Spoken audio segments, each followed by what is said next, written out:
Good morning, good evening, depending on the time of day that you're listening to this recording. My name is Nicole Waldron, and it is an honor and a pleasure to be here with you today. My topic today is Finding Victory in the Caregiver's Journey. It's a story from my heart, a mother's heart, moving from victim to victor as a caregiver. So now, as I get ready to share with you today, let's create an atmosphere that will hopefully enhance your listening experience and sharing with you today. For those that are caregivers and have been, I recognize that this can be triggering at some times. It could also be a little hard to process as it brings certain feelings to the surface. However, we will ride this wave together. One of the things my coach taught me was to set up an atmosphere that will soothe my senses, especially when I'm going to speak on sensitive topics. Today, I share this gift with you. Will you get comfy where you are as I prepare to share with you? As you can tell, I have on a little bit of music, and that's just for us to start and set the atmosphere. This is one of my favorite groups, Calabash. They are based here in Toronto, and they play pan jazz music. And this is just to set us up for a day of victory. If you are able to in your spaces, can you get something soft to touch, like a throw, a soft cushion, something? Do this while the music is happening. The good thing about not being totally live is that you can move around, you can even pause and go and find something soft. And do you have something with a beautiful scent like a candle? Now I have my candle here. You see my butterflies here, and you can light it, or you can put on your favorite cream. Like one of my favorite creams is this one. Love always wins. I'm not sure if you can see it, but this is what it says. And I purposely, when I went to the store, I picked this one up, and I always have it in a place where I can see that love always wins. So I put it on before, and you know what? I'm going to put it on with you too, so that I can re-stimulate my sense of smell and scent, and just get myself right where I need to be. And now get that drink. For me today, I'm drinking water, but for whatever it is for you, it could be a nice tea. It could be a nice, who knows, you might need a glass of wine. But whatever it is that is just going to make you relax, let's just get there.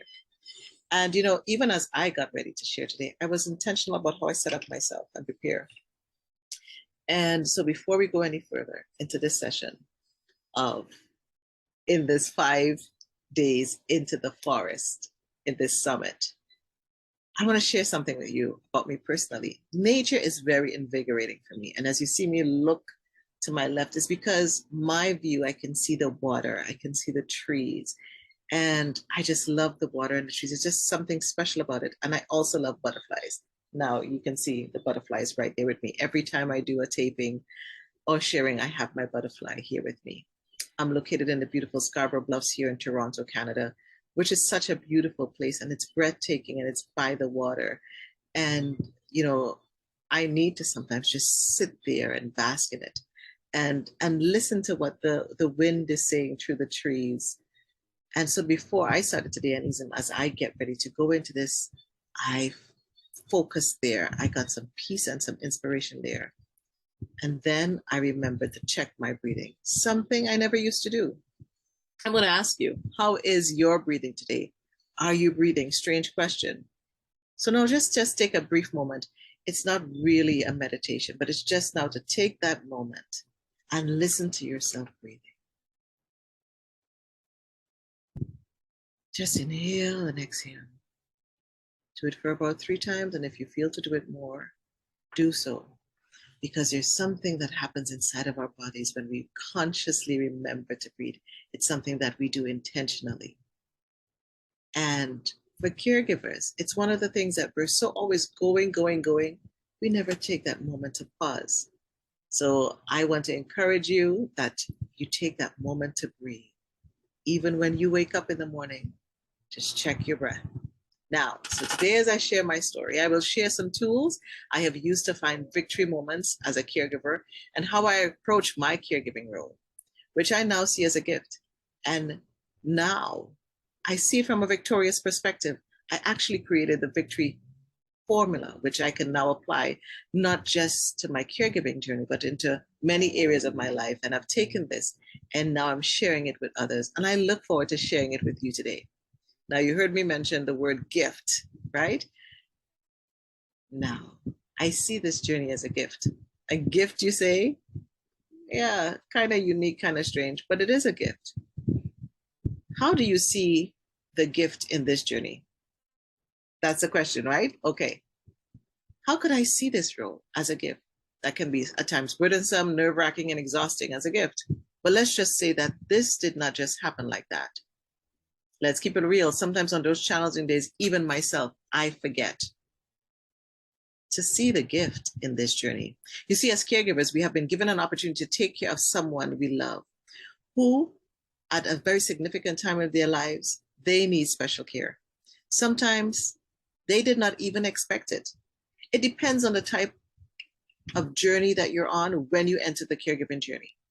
They need someone who can know them inside and out of their illness that they are dealing with and not identify them as their illness. They need someone to surround them that can see their beauty, their value for who they are and that they're special.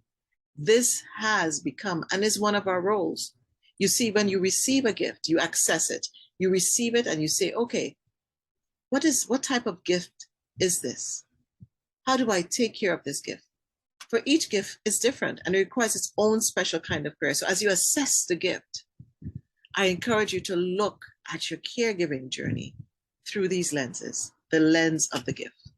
When I shifted my perspective to see it this way, I realized how special it was. I was given a gift of nurturing again. I began to approach my days this way and operate from this vantage point. This is when some of the negative ways I was feeling started to change. From it being a thing that can be burdensome and tiresome, to seeing this as a rare, beautiful opportunity that I was entrusted with. Now I had to figure out the process to maintain this and operate from this vantage point. And I had to refrain from my thinking.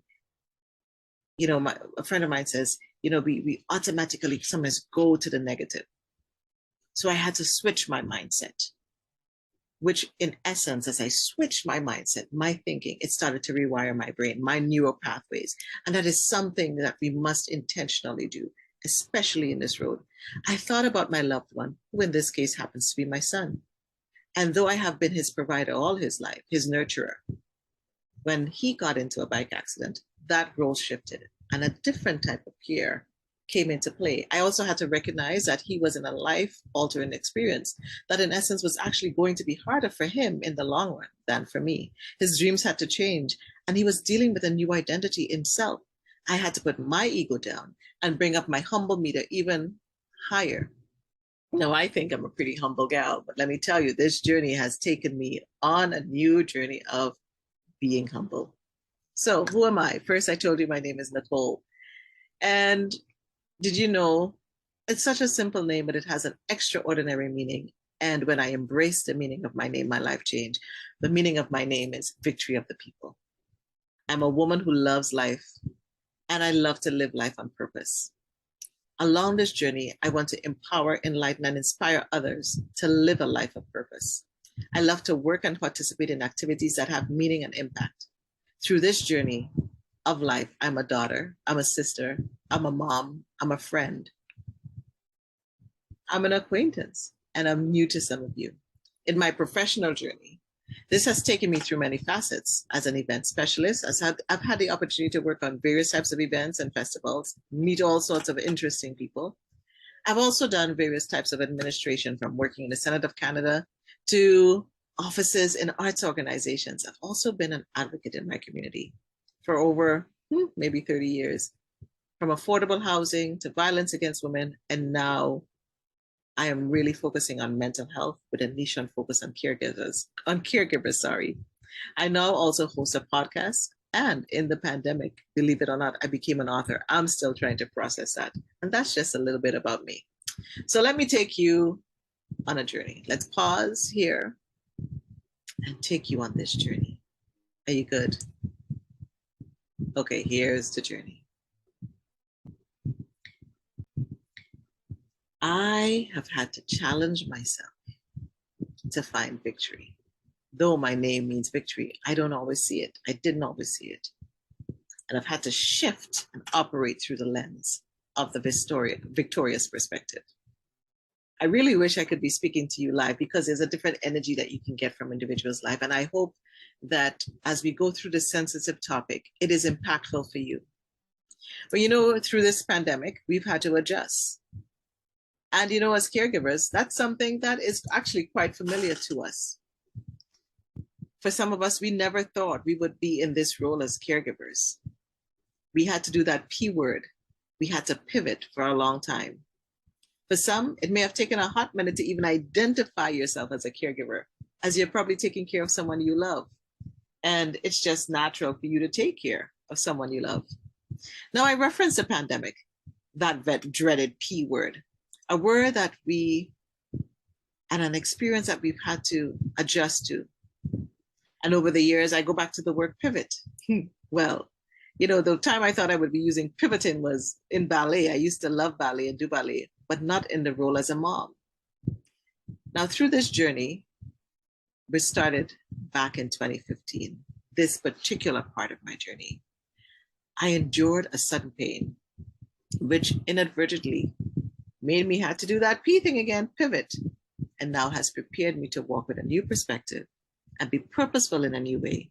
It has made me see victory from a whole different vantage point. You see, my son was just approaching his 21st birthday, working with his best friend, and they had an apartment downtown, living the life. He had decided some things he needed to do differently before he wanted to enter into college. And I was his encourager, his supporter, his number one cheerleader. He was just happy. Now, life wasn't always easy. I'm a parent who has raised a son without the involvement of his father. And that creates, of course, other challenges by itself. However, we pressed through and we were making it through our highs and lows. And in December 2015, I was in a good space working at the Senate of Canada in Ottawa. My son was back in Toronto working and experiencing life on his own terms. And on one evening that December, my beautiful son was doored while riding his bike downtown Toronto and was taken to a hospital and released without anyone calling a family member or without proper medical care, which I did not know for a while. In fact, he did not even tell me about the accident until he could not work anymore. He was in such pain. This was impactful as he could no longer support himself financially and had to move back home. What I also did not know was through this pain, he was self-medicating using cannabis with high THC levels. That threw him into psychosis. You see, one of the injuries that occurred was a re-injury to his face.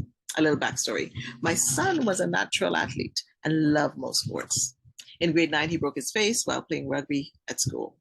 He had healed since then after surgery. However, now due to this bike accident, he now re-injured it.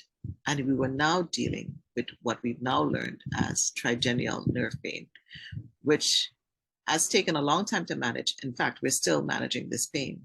Now that's a story for another day. He was also released from hospital, unbeknownst to us at that time, with a torn rotator cuff in his right shoulder, injuries to his PCL and PLC muscles in his right leg, and a traumatic brain injury. However, it took a while to get to this. He actually was in psychosis for a while before we realized what was one of the triggers of it. This catapulted him into the mental health care system here in Canada, a system I had to learn about very quickly. And since I have come to know, and I'm still learning, and I'm an advocate in, I had to turn this pain over the years into power. I had to go from victim mode into victory mode, shifting my perspectives in order to survive myself. However, this has come over time and at a significant cost physically, mentally, and emotionally, and financially. Let me just backtrack a second. You may be hearing victory and going like, why is she saying victory? When I see victory, victory is not about, for me, crossing the finish line first. It's not a race. It's not a sprint. It's a marathon. It's about crossing the finish line as your best self. It's about one person giving the baton to another person. So if there were 4 of us in a race, just like in a marathon, I would be giving it to Sandy, to Roger, to Linda, to whomever. Here's the thing.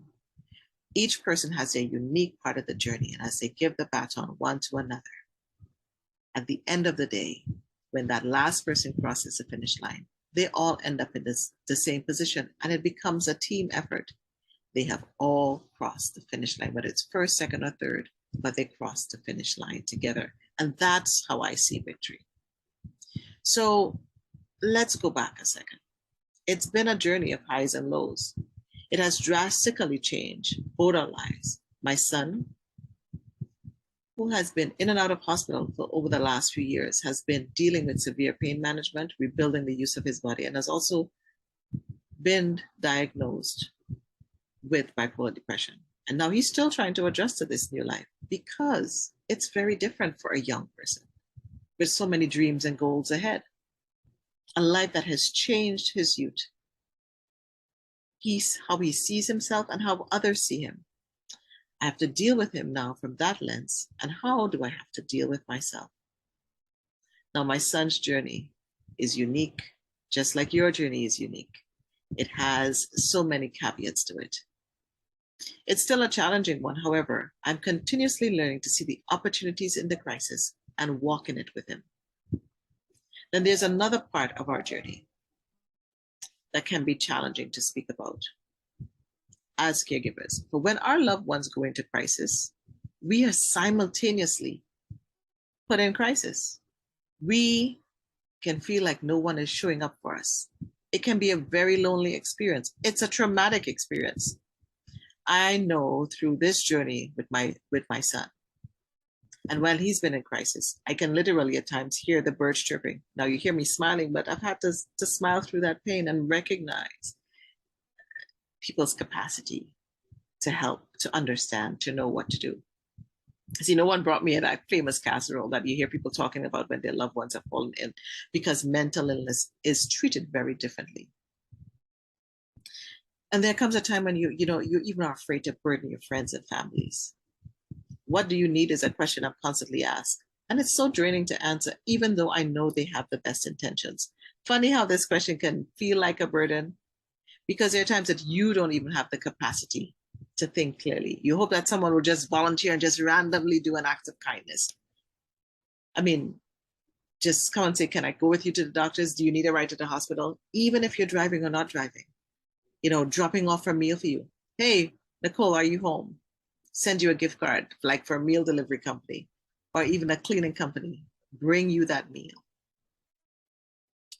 You see, what many may not understand is that this is literally a draining process mentally, and you're tired and your appetite can be off, and so is your strength.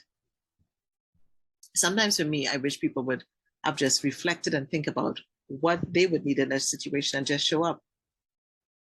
Then in my quiet time of rationalization, I pause and I give them grace as I've had to give myself grace. Because when your loved one is in crisis, you yourself have to just take that moment in your crisis moment. It could take weeks, it could take months before there's any semblance of normalcy, of routine, energy, and time for yourself in your own personal life. But that's okay. Listen, I remember forgetting how to cook. I was even burning water. Stress shows up in many ways. Let's just say Uber made a lot of money from me when my son was hospitalized, even after, because coming home, there's another process. I honestly sometimes do not even have the capacity to even cook now. I realize that my stress shows up in things that some people enjoy cooking. I don't always enjoy cooking. What's the thorn in your sides? It's different for all of us. Now, through it all, I learned more about myself. I was more resilient and stronger than I gave myself credit for. My heart was stronger. And I didn't realize that. I didn't even realize and put that connotation to it. It was one of my best friends, Coco, that brought that to light to me one day. I also grew stronger in my faith, and I got to appreciate more friends and family that showed up for me, even when they were going through their own stuff. For me, prayer was key. Worship was key. But I had to set myself up in those moments. I also got over the fear of things that I disliked doing along the way. I hated going for walks by myself. I was always nervous and afraid. But through this time, I was propelled into doing it. I had to exercise, put myself out there. So I started going for walks by myself, enjoying nature. something so perplexing to me. Now that I'm doing it, why did I take so long? Even though I love nature, it was just scary venturing out into the world by myself. One of the challenges too is that I do not drive. So I had to find places close to home that I could enjoy in those short moments of time that I could take for myself, and created mini adventures. I am learning now how to be unapologetic when I need some downtime, that saying no to others is when I can say yes to myself. As caregivers, we can go through states of grief depending on the illness of our loved ones. And that is something that we have to reckon with. That is something that we mourn. We go through the various stages of grief. It affects us mentally and emotionally. It affects us in our physical makeup as well. You know, when you are living and taking care of someone with the same name. Now, let me say that again. You know what their name is. So they say their name is John. This is John. But now John is a different person than you used to know. The name is the same, but they may be acting differently. They may be looking differently depending on their illness. Again, I come back to that thing. Give yourself some grace. Give yourself some self-compassion as you adjust to this new life, as you adjust to this new person. Find someone that you can speak to, who you can relate to, whether it's a family member, a friend, an associate, a therapist. Sometimes a stranger is easier to talk to. Sometimes it's somebody closer. It all depends on you. I've learned along the way to try and also not stay in conversations that will put me in victim mode or in a negative mode. This is very important, as you can easily start to deteriorate emotionally and physically because you go down that rabbit hole. It can be very hard accepting the changes that are happening to you and to your loved one. That was not intentionally set out to be. And how do you find acceptance in that? And know that it's okay to accept that change. If not, how do you get into this place? It's not easy. And if I had more time, I would get into a little more in that. And I'm going to share with you my victory formula a little later, and hopefully that can help you. I say to you today, we live in a world where change is constant. Even in the season, seasons change, winter, summer, fall, depending on where you live. And sometimes, even here in Toronto, we can have 2 seasons in one day. Sometimes we've had summer moments and fall in one day. Change happens. It's how you adjust to the change, how you react to the change. That is key for you. In the short run and in the long run.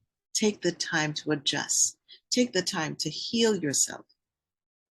It is so important, even though you may say, I don't have the time, even if it's something you do 5 minutes a day. We have to remember that there is light at the end of the tunnel. Our brains respond to how we think and what we do, what we say. I do a mind fast sometimes. What am I thinking? What am I listening to? What am I doing? We have to take care of ourselves. We have to take care of our brains as we nurture our mindsets. Yes, while taking care of our loved ones. That's a tall order, you may say, Nicole. Yes, it is. Okay, are you pausing? Are you breathing? Are you talking? Well, I'm talking a lot. Okay, so let's pause. I'm going to take a sip of water. So needed. And I did this purposely because I know that sometimes I don't even pause to have water in the day, and I had to recognize this. So we're talking about this formula. What's this formula, you may see?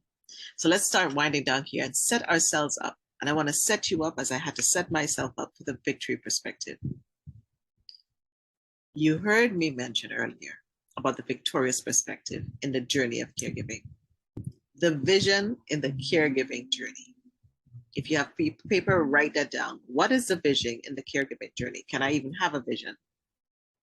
So the victory acronym stands for vision, intention, cultivation, transformation, ovation, restoration, and yield. Yes, I said that fast, but we're going to go through it. The V in victory for the caregiver's journey represents vision. We as caregivers have to find the vision that you need for yourselves in this caregiving journey. What is your vision for your self-care? Envision it. I had to. I have to periodically do this myself. And I asked myself some questions. How do I want to show up? How do I want to function? What does that look like? What do I want for my physical health, my mental health, my spiritual health? You have to do an audit, literally. You know, we do financial audits, do a self-care audit. What do you want for your home life, your family life? And all of us have different types of families, so it's going to be unique to you. What is your new vision? For me, was for motherhood and for my son. What's the new vision for your loved one? You can also take each aspect of your life and have a vision for it. I did that, and that actually I did through the pandemic. The I in Victory for the caregiver's journey is for intention. We have to be intentional about how we approach this care, this self-care of our loved ones and of ourselves.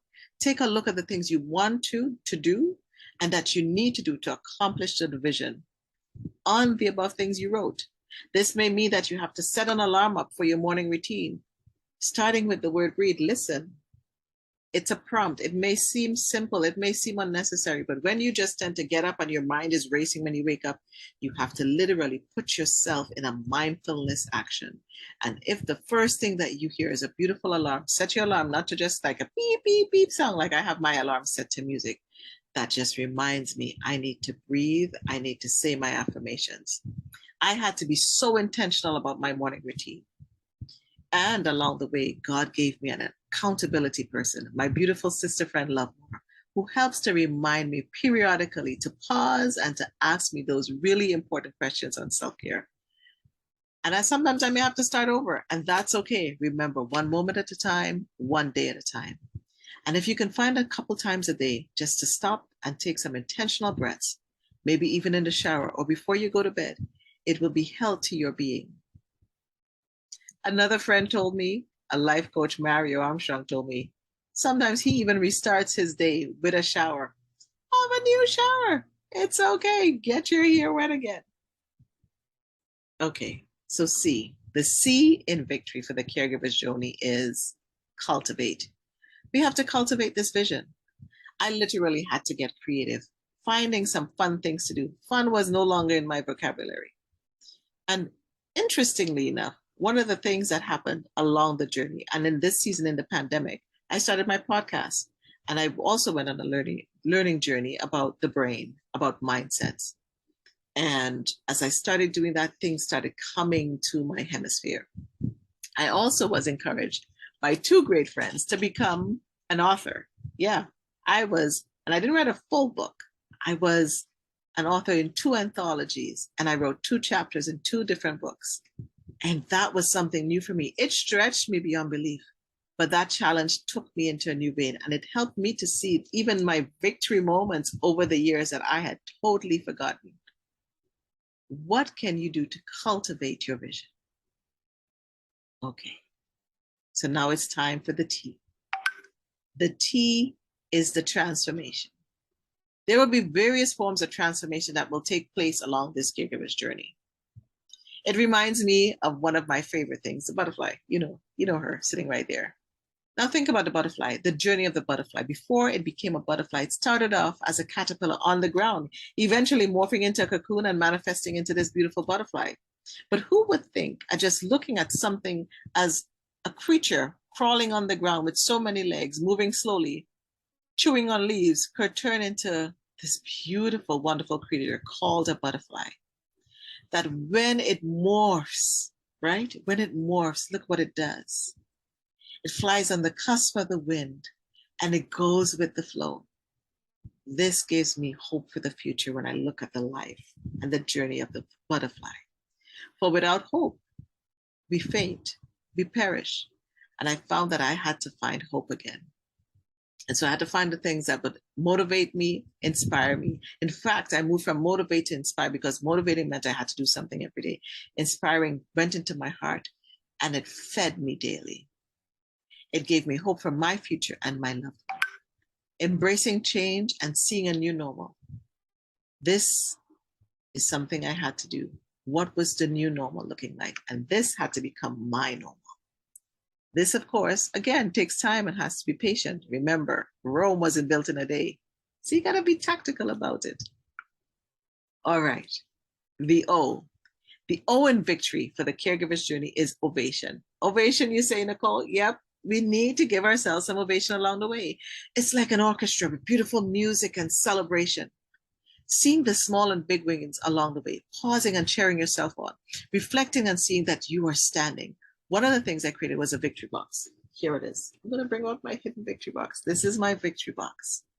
And in this beautiful box, I put little notes in there, sometimes daily and weekly, of things I've accomplished so that I can be grateful for. When I feel down, I pull one out. See, I'm not lying. It's full of pieces of paper, and I pull one out and I read it, and it reminds me, and it helps me smile and regroup.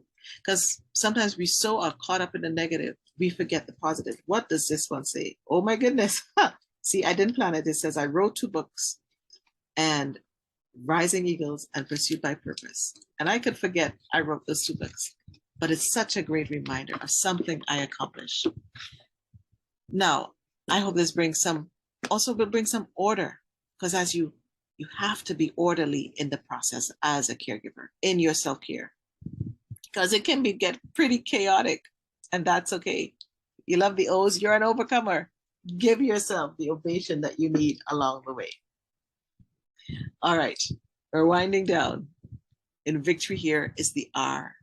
The R in victory for the caregiver's journey speaks of restoration. It is so important to take the time to rest, restore ourselves through this journey. I think by far it is one of the hardest things to do. Take time to rest, whether you need to sleep, whether you need to take a nap during the day, whether it is you just need to pause, play a puzzle, play a game, do something that is just going to take your mind off things. This step is so key in having and maintaining a victorious vision in our care, our self-care, and the care of our loved ones. Yes, I'm using a lot of R words. We have to be robust in the restorative process. We need to rest our minds and bodies. Now, even if you have to go and take that soak in the tub, I don't care if it's once a week, once a month, do it. Get a massage, do some video, go for a walk. Laughter is key. We may have a lot of guilt as caregivers that we don't want to have fun, depending on the level of where our loved ones is on their journey. And we don't think we can laugh. It is important to laugh. This is important to the neural pathways in your brain. Please find a funny movie. Find a friend who tells jokes, and talk to a therapist if you can't find someone. This restoration is a must. It is key in the victory of your journey. I cannot say this enough. And now, why? The why in victory. Yes, we are at the why. It's like, finally. The why in victory is yielding to the process. Can you say, yes, I yield to this process? You have to yield to the process. It will truly make things easier when you humble yourself. For me, it almost in the victory journey, it is the why is the last letter, but it almost feels like it's the first thing that you need to do is yield. I had to humble myself, yield myself to the process, to the change in my roles before I could move forward. One of my mentors, Andrea Boya, says, she's a psychotherapist, and she reminded me to do these things. And you've heard me say it, one moment at a time, one day at a time.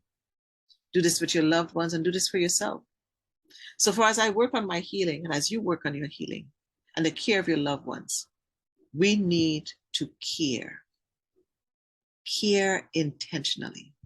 You know that old age teaching, put on your oxygen mask first before assisting others? You need to do that. For being strong and resilient is really admitting you need help and pausing for care. I'm going to leave you with some beautiful affirmations that you, in your takeaways, that you can say to yourself in your mornings. You can write and create your own. I am going to also leave you in the handout the Victory Speaks formula about living a victorious lifestyle, identifying your vision, doing it intentionally, right? And cultivating it, the journey of transformation, giving yourself ovation along the way so you can have true restoration as you yield to the process. I will also leave you with a beautiful handout that can make you just even think about what are the things you need to do and think about as a caregiver.